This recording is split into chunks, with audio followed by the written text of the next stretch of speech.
Hi student, I am Sumita, teacher of English. இந்த இதில் நம்ம பார்க்க போகிறது சிமிலி. ஓகே, சிமிலினா என்னன்னு பார்க்கலாம். இது ரொம்ப ஈஸி தான் கண்டுபிடிக்குது. சிமிலினா என்னென்னா ஒரு பொருளோட இன்னொரு வேறு பொருளை ஒப்பிட்டு சொல்கிறது தான் சிமிலி. The comparison between one thing with another different kind of things, இதுதான் சிமிலி. இதுக்கு ஒரு ஈஸி மெத்தட் பார்த்தோம்னா என்னன்னு பார்த்தோம்னா, சிமிலியில் லைக் அப்படின்ற ஒரு வார்த்தை இருக்கும். ஓகே, போயம் லைனில் நீங்கள் படிச்சுட்டே வந்தீங்கன்னா லைக் அப்படின்னு வந்துச்சுன்னா அது சிமிலி.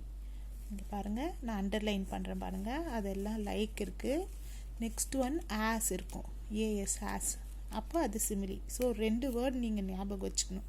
ஒரு போயமில் ஃபிகர் ஆஃப் ஸ்பீச்சில் சிமிலி நீங்கள் எப்படி கண்டுபிடிக்கணும்னா 2 வார்த்தைகள் மட்டும் ஞாபகம் வச்சுக்கினா போதும். ஒன்று லைக்கு, இன்னொன்று ஏஎஸ் ஆஸ். ஸோ இந்த போயம் லைன் படிக்கிறேன் பாருங்கள். beneath all uniforms a single body breathes like ours the land. So இந்த லைக் வந்ததுனாவே நீங்கள் என்ன பண்ணலாம், சிமிலின்னு தாராளமாக எழுதலாம். பயப்படவே வேணாம், உங்களுக்கு ஒரு மார்க் கிடைக்கும். 30 கொஷின் நம்பர் 35ல் பார்த்தோம்னா 4 கொஷின்ஸ் தான் கேட்பாங்க. போயம் பேஸ்டு 4 கொஷின்ஸ் தான் கேட்பாங்க. ஆனால் உங்களுக்கு கொடுக்குற மார்க் 5 மார்க் கொடுக்குறாங்க. ஸோ அதில் நம்ம ரைமிங் வேர்ட்ஸ் பார்த்தோம், ரைமிங் ஸ்கீம் பார்த்தோம், அலிட்ரேஷன் பார்த்தோம், இப்போ சிமிலி பார்த்தோம். சிமிலி ரொம்ப சிம்பிள், லைக் ஆஸ் இருக்கும். ஓகே, தேங்க்யூ, பாய்.